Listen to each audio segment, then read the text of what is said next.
Hey guys, and welcome to a midweek special video. All right, now this video is a re-release. It's of the post-race blues.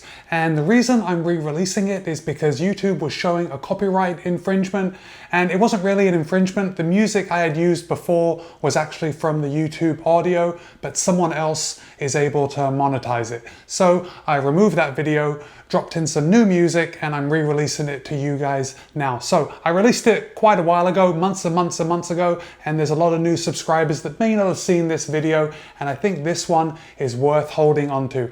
Oh, one more thing before I go. On my Friday, January 17th video, I'm announcing a giveaway. The giveaway period is going to run until Monday, February 3rd. Listen, you have to subscribe. You have to be in it to win it. So before you do anything else, subscribe right now and enjoy this extra video, the post-race blues.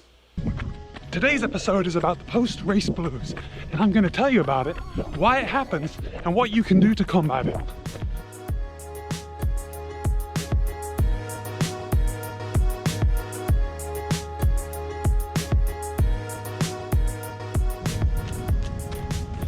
Have you ever run a race or an event you've been really excited for? You trained well, you trained consistently, you trained with structure, you were committed to your training, and yet when that race or event is over, you find yourself feeling a little down. Now, you're not technically depressed, but your spirits are lower and you're just not motivated to do what you enjoyed. Just know you're not alone in feeling this way. It's very common and can almost be expected. I've had it several times, and I bet loads of your fellow runners have too. Now would be a great time to subscribe to this channel so you don't miss any future episodes, and so you can check out the entire library of past episodes. Oh, and click the bell icon so you're notified every time I drop another video. All right, are you ready? Let's go.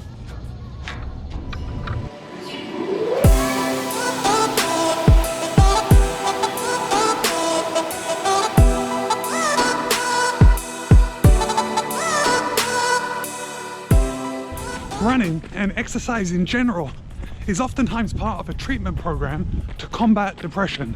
Why? Running releases endorphins, which serve to make us feel good.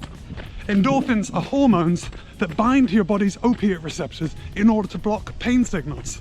They are our body's natural painkillers and can generate a feeling of euphoria. What happens then when these activities that are supposed to make us feel good, make us feel euphoric, end up making us feel less than euphoric? This question is pondered by many athletes, especially after competing in an event to which they've devoted a huge chunk of their life, a huge chunk of their time, and especially a lot of their energy. Training for an event and training at your potential can take sacrifices. You sacrifice time with your family, you sacrifice sleeping in, you sacrifice not feeling sore all the time, you sacrifice your bank account. This bank account sacrifice is especially true if you start throwing in destination races. And if you're a triathlete, whoa, that sport can get expensive really quick. So you've invested time, money, months of structured training, and you're dedicated to training for this single event. You've thought about it constantly, and you've looked forward to it for a long time. You've looked at race reviews. You've checked out the course profile. You are totally committed to this journey. I know, I make it sound somewhat arduous, but you've enjoyed this. You've enjoyed the anticipation of your race. You've enjoyed the structure and the focus of training for an event that has brought some meaning to your life. You're a better person because of it, right? You're healthier than you've ever been. You're fitter than you've ever been. And it seems like you have a constant stream of motivation to fuel you towards your goal. Then it's race day. And you know what? One of two things can happen. You are either going to miss your goal, or you are going to meet, or better yet, crush your goal. From the perspective of the post-race blues, the outcome really doesn't matter, at least in the long term. I read about a study of Olympic swimmers, and it was found that 34% of athletes had elevated levels of depression after the event. Perhaps surprisingly, the top performers in the sample had the highest rates of depression. This suggests that the post-race blues are not born of performance dissatisfaction, and more interestingly, they're not prevented by satisfaction with one's performance. Oh, an alligator just jumped in the water right behind me. Can you see it somewhere over here? Let's see if he pops up.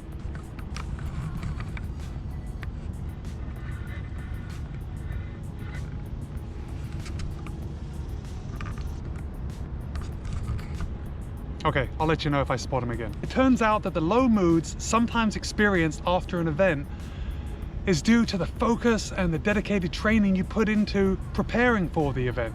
Here's why. You've likely spent months looking forward to your big goal while constantly achieving smaller goals along the way. Incremental gains, right? These small goals involve consistently doing your workouts, hitting your splits in your specific workouts. I still don't see the gator. Okay, you're also getting up early because you know you won't have time later in the day.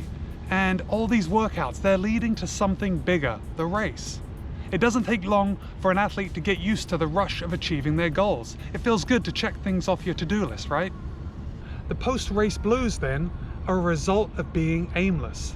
They're a result of not having direction in your training life after a time of high focus on your goals. So what can you do to avoid the post-race blues? Well, if the low is due to a lack of direction, then you can focus on areas that will actually put some direction back into your life, back into your training. That should automatically pick up your mood. Before we go any further, I'm not suggesting that you need to be in a constant state of highly focused and disciplined training. That will just lead to burnout.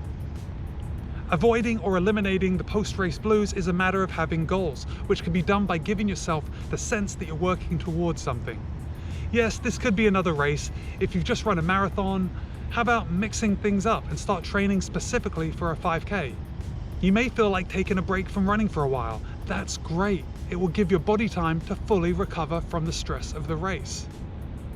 Time off is especially important if you've developed injuries or nagging pains from or during the build up to the race itself.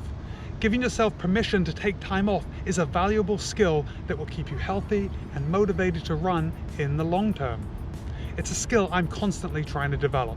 Another way to avoid the post-race blues is by changing how you approach your fitness. Cross-training will allow you to focus on something other than running, while still letting you maintain your fitness, and perhaps get even fitter by strengthening some neglected areas. Running success and financial success are very similar in this way. Diversification is key to long-term growth because it minimizes losses, and by losses, I mean injuries. Try something new and set some goals related to it. Goal setting isn't just for keeping the post-race blues at bay, it's a key element to maximizing output, autonomy, and motivation. So what is your favorite cross-training? Click on the card up here or up here and answer the poll. Okay, let's just summarize. What did we learn about the post-race blues? The post-race blues are born of having a lack of direction after you have accomplished a big goal. So how do we fix it? Keep setting goals, and they don't have to be running goals, and they don't have to be racing goals. Just be working towards something and you will keep those blues at bay. If you like this video or got any value from it, smash that like button, subscribe to my channel so you don't miss any upcoming videos. Question of the day: have you experienced the post-race blues? How did you deal with it? Answer in the comments below.